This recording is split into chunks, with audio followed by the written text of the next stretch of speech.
ambitious bid to rival global naval powers. Recently, China launched its Fujian Type 003 aircraft carrier, envisioned as majestic symbols of its burgeoning maritime supremacy. Yet, far from being triumphant marvels, this carrier has devolved into glaring emblems of China's overreached ambitions and profound technological inadequacies, so much so that their sea trials keep being postponed. We can see it through Chinese propaganda on Beidou that China carrier surpasses America, that this ship is so advanced that America admires this level of technology. Not only that, China also claims that with the success of Type 003, Type 004 completely dominates the USA. But this is far from the truth. Beset by a series of calamitous failures, from the glaring imitation of foreign technologies to internal political turmoil, these vessels reflect a deep-seated crisis in China's military-industrial complex. The story of the Type 003 and Type 004 carriers are not merely one of delayed projects or technical glitches. It's a dramatic saga of a nation's hubris, misjudgments, and the stark gap between its lofty ambitions and the grim reality of its capabilities. This narrative serves as a sobering reminder of the perils of overestimating one's own strength and the pitfalls of chasing global dominance on an unstable foundation of copied technologies and political showmanship. Issues facing China's third and fourth carriers. The Type 003 carriers were meant to spearhead China's ascendancy as a naval power on the world stage. Instead, they now epitomize the void between the regime's lofty ambitions and actual capabilities. The Fujian ship's deck even has cracks on it. The Type 003 was unveiled over 500 days ago, yet remains embarrassingly landlocked. Its much-touted maiden voyage during occasions from Army Day to the National Day celebrations have come and gone. Empty promises of deadlines now mock the CCP's craving for global prestige. At the heart of the Type 003's stasis lies the electromagnetic catapult, a next-generation aircraft launch system that China brazenly copied from the U.S. Navy's Ford-class carriers, but replicating advanced technology proves much easier than innovating or operationalizing it. Beijing's approach was to brazenly copy the electromagnetic launch systems from America's state-of-the-art Ford-class carriers, but adopting foreign technology does not equate to mastering it. Bereft of the expertise and experience required to operate and maintain the complex catapult infrastructure. CCP engineers have scrambled to reverse engineer their own versions with disastrous outcomes. The crash priority placed on replicating and innovating the advanced catapults meant that the technology was integrated well before it was ready. The result has been systematic setbacks during shore-based testing, from scarcity of specialized alloys and circuitry due to Western sanctions to catastrophic failures damaging equipment and deadly mishaps causing casualties. Multiplicer accounts point to likely irredeemable design flaws that intrinsically limit the reliability, durability, and performance of the copied systems. Particular reports indicate that due to differences in strength of materials compared to U.S. carriers, the catapults suffer from overload failures whenever operated at the speeds required for an actual carrier launch. Exacerbating matters, there are suggestions the entire electromagnetic catapult system was primarily based on concepts from an undergraduate thesis paper that outlined a theoretical design. Absent the subsequent decades of practical experimentation and incremental enhancements undertaken by the U.S. Navy, the catapults onboard the Type 003 seem to fatally lack robustness and resilience needed for sustained operations.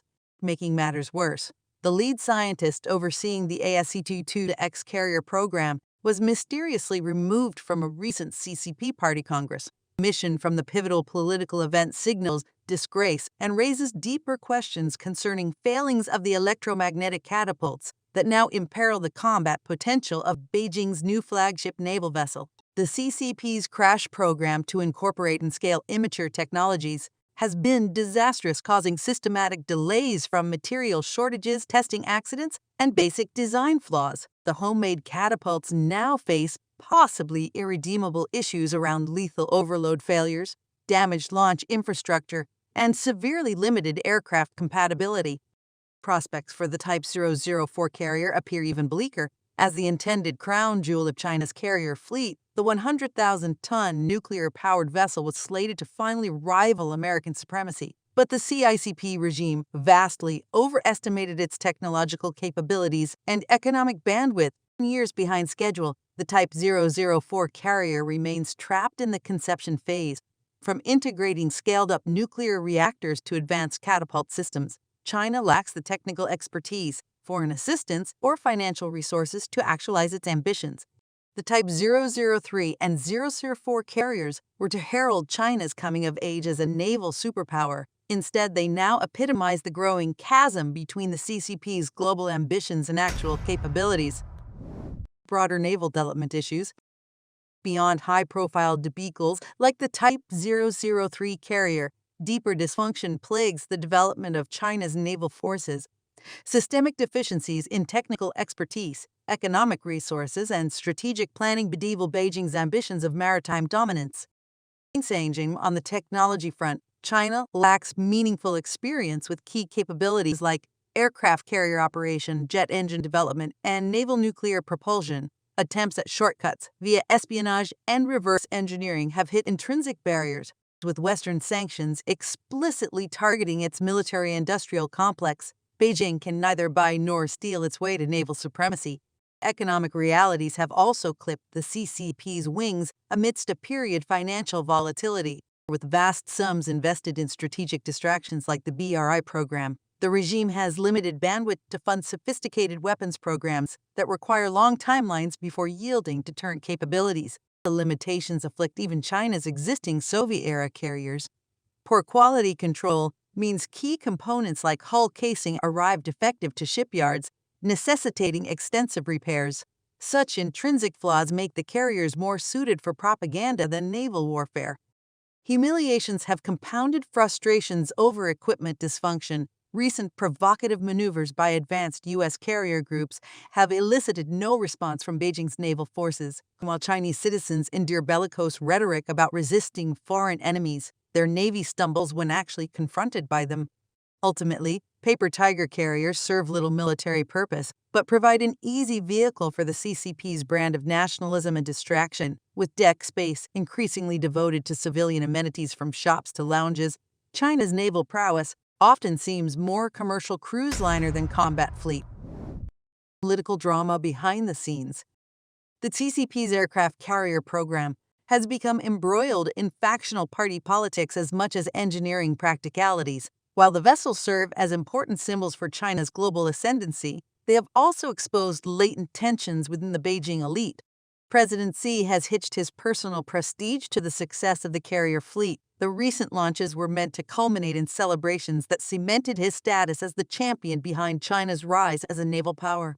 Domestic propaganda extravagantly branded the Type 003 carrier as Xi's personal embodiment. Its eventual maiden voyage Otilla, timed to coincide with the critical Party Congress event that reaffirmed his unprecedented third term. That such carefully orchestrated theater has collapsed as inauguration dates for showcase vessels repeatedly pass without fanfare. Instead, persistent delays and scandals have become political ammunition for rival factions seeking to undermine Xi's authority. Opponents have exploited policy missteps to fuel unflattering comparisons to Mao's past naval boondoggle. Rather than illustrations of Chinese military prowess, the dysfunctional carriers now stoke fears that national resources are being drained on extortionate vanity projects at a time of economic uncertainty, inviting unflattering parallels to crises that precipitated regime change historically. The optics debacle has seen Xi simmering at compromises forced to dampen further embarrassment.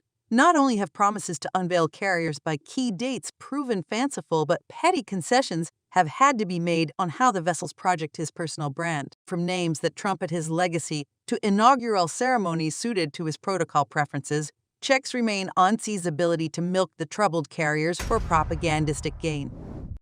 Uncertainties around 004 carrier. The Type 004 aircraft carrier was envisioned as the culminating vessel that would cement China's status as America's peer adversary in the Pacific. As the planned successor to the troubled Type 003, already struggling with catapult integration, the 100,000-ton Leviathan would dwarf rival ships and project uncontestable military power abroad.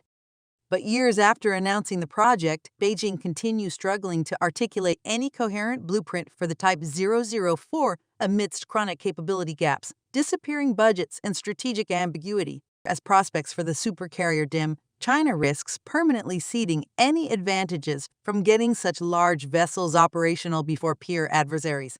A host of complex integration hurdles around propulsion and launch capabilities continue thwarting progress on the Type 004 carrier. China lacks experience building and operating naval nuclear reactors powerful enough to generate 100 plus MW of electricity needed for the immense ship's combat systems and catapults. Its engineers also face compatibility issues planning a hybrid steam electromagnetic aircraft launch suite when they struggle with just copying baseline U.S. electromagnetic technology alone.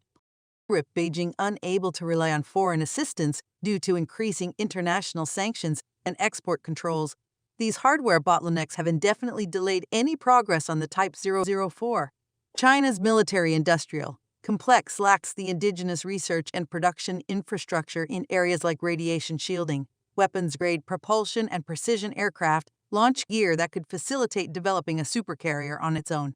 Equally concerning is ambiguity on whether Beijing retains any strategic appetite for an adversarial naval arms race that prompted pursuing 100,000-ton supercarriers designed foremost to outmatch the U.S. Navy's capabilities. The changing calculus reflects both China's economic travails as growth forecasts dim, squeezing military budgets needed to operate future vessels, as well as increasingly conciliatory rhetoric on U.S.-China relations by Xi Jinping as he engineers an unprecedented third leadership term. Without steadfast political commitment and funded institutional momentum, the Type 004 risks being endlessly deferred as yet another symbolic distraction rather than purposeful investment in expanding naval power projection. The further timelines slip without progress, the advantages accrue disproportionately to rival forces who continue operating and iteratively perfecting more modest but functional carrier groups operationalized years ago. For all the fanfare and resources poured into prestige vessels like the Type 003, fundamental questions loom over what China's aircraft carriers are meant to achieve from a strategic standpoint. That beyond projecting naval power abroad, evidence points to the carriers serving more as props for nationalist myth-making at home.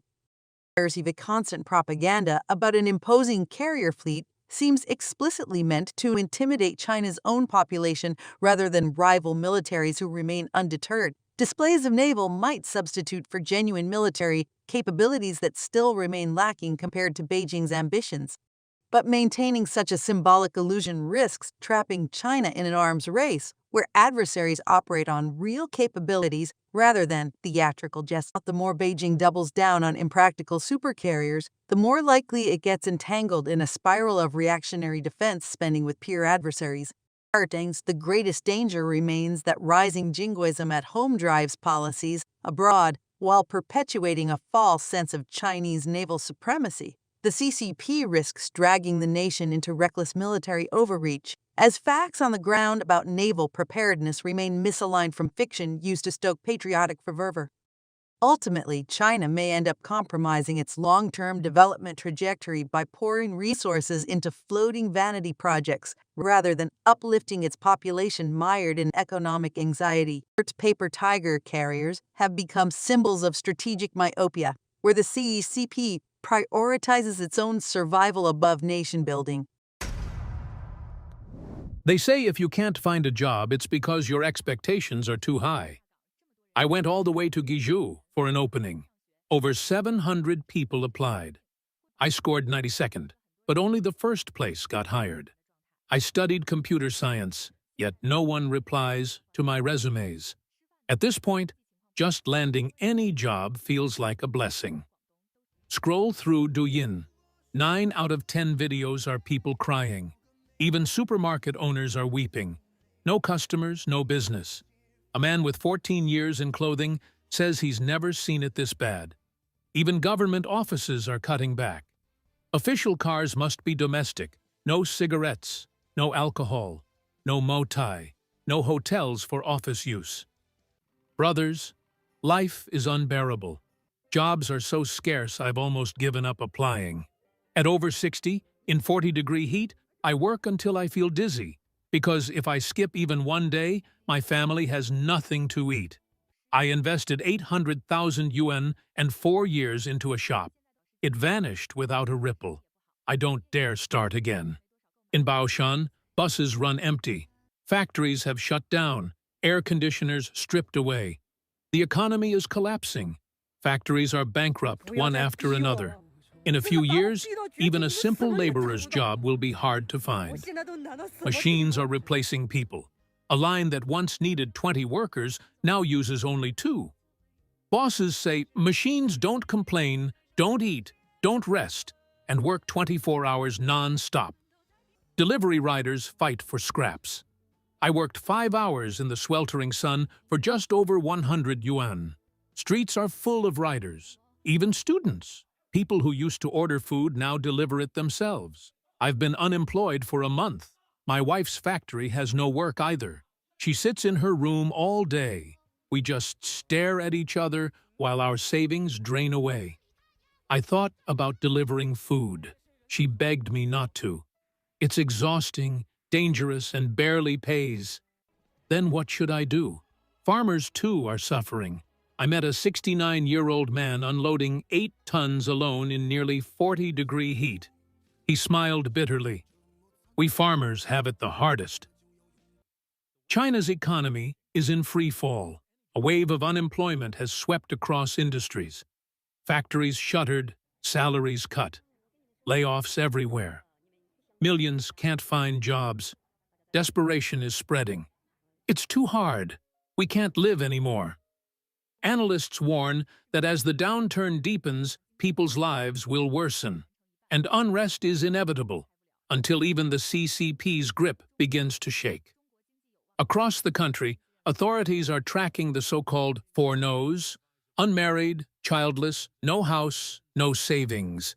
These people, with nothing to lose, are seen as dangerous, capable of extreme retaliation if pushed. Their numbers are rising fast. I regret coming to Shenzhen. No job, no money, no food, no place to stay. I knock on factory doors before 8 a.m., but most don't provide meals or housing. Even if hired, I couldn't afford to survive here. And then there's us, the laid off. Yesterday, our company looked fine. This morning, all work groups were dissolved with 2 announcements. Overnight, we became like livestock without pasture. We once sold hundreds of millions in live stream sales. Now it's gone. Collapsed so fast, I didn't even have time to feel unemployed. Like a child's shot from a skilled doctor. Before you can cry, it's already over. Look around. This is the migrant workers' market.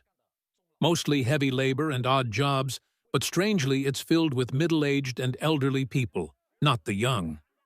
Why? Because factories aren't hiring. The jobs here are exhausting, wages low, and many are deceived. Told meals are included, but in the end, not even a proper meal is provided. This year is even worse than last year, a sign that fewer and fewer people remain. In Xi'an, the tourism market is collapsing. It's already late July, yet hotels are empty. Room rates are down, occupancy is down, revenue is down. Not just one hotel, but across the city. As a worker, I can say we're earning almost nothing. Consumers may feel prices are low, but for us, life is unbearable. Salaries are cut and sometimes delayed. My sister came to Guangzhou hoping for a summer job, but after a month, she found nothing. Now she just cooks 2 meals a day at home, and when school starts, I'll give her 30 yuan as her reward. Our own salaries still haven't arrived. Our manager said maybe next month. A colleague traveling in Sanya joked, "By the time I return, will our company still exist?" That's how fragile things are. Even young graduates can't find work unless they have family connections. Without them, stable jobs are nearly impossible. In Pingjiang, a young woman who couldn't get hired ended up teaching at a small kindergarten run by my aunt. I praised her for not being picky. But deep down, it's just survival. Everywhere is the same story.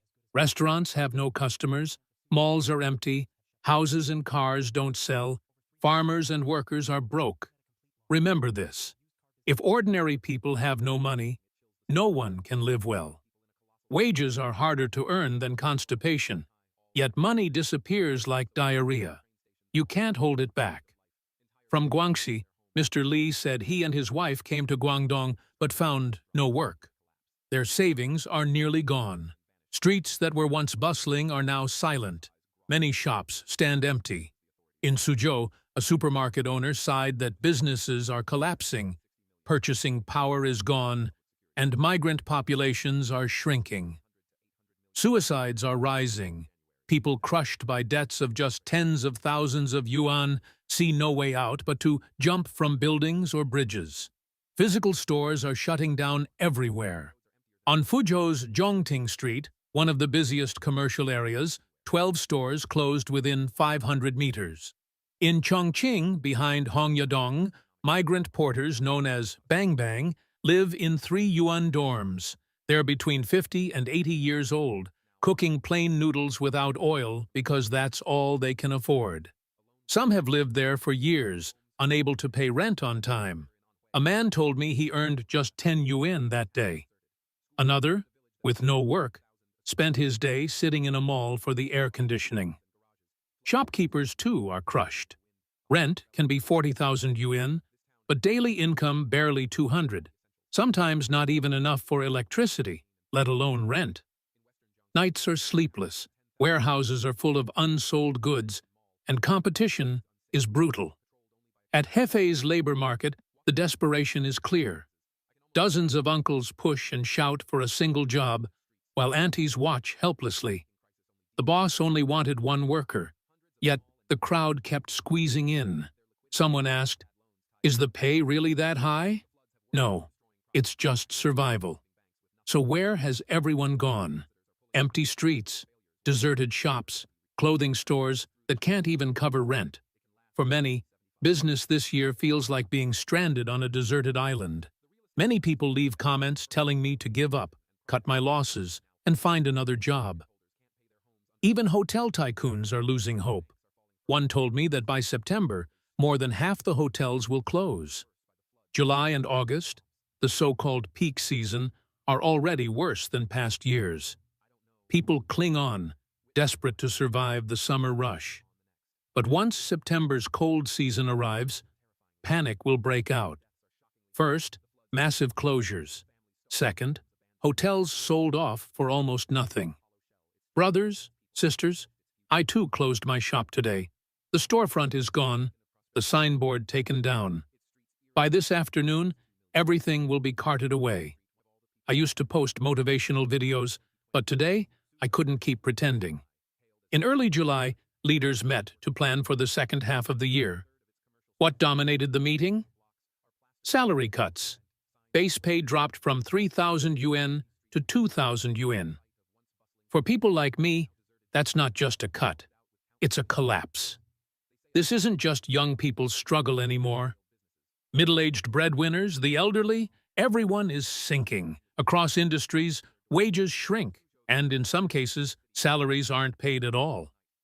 Mr. Li from Xinzhou, Shanxi, told me the economy has basically collapsed. In many counties, the government itself can't pay salaries. Local TV stations shut down. In Dingxiang County, tax bureau officials admitted last December that they reached only half their revenue target, so half the government's salaries went unpaid. And yet, the CCP still insists the economy is stable and confidently boasts of reaching 5% growth. But for the 60-year-olds, construction sites don't hire them anymore. Do you have Social Security? No. They wake at 4 a.m., work fields until 10:30, then again from 1 p.m. to 5 p.m., more than 10 hours a day. How much per month? 2 months ago, just over 5,000 yuan total. Each of us earns a little more than 2,000 yuan. That's your 0.6 yuan per meter of farmland. No rest days, not even Lunar New Year. They work in the rain, unless it becomes too heavy to move. One pointed at his torn, muddy boots. Even in the rain, we must come.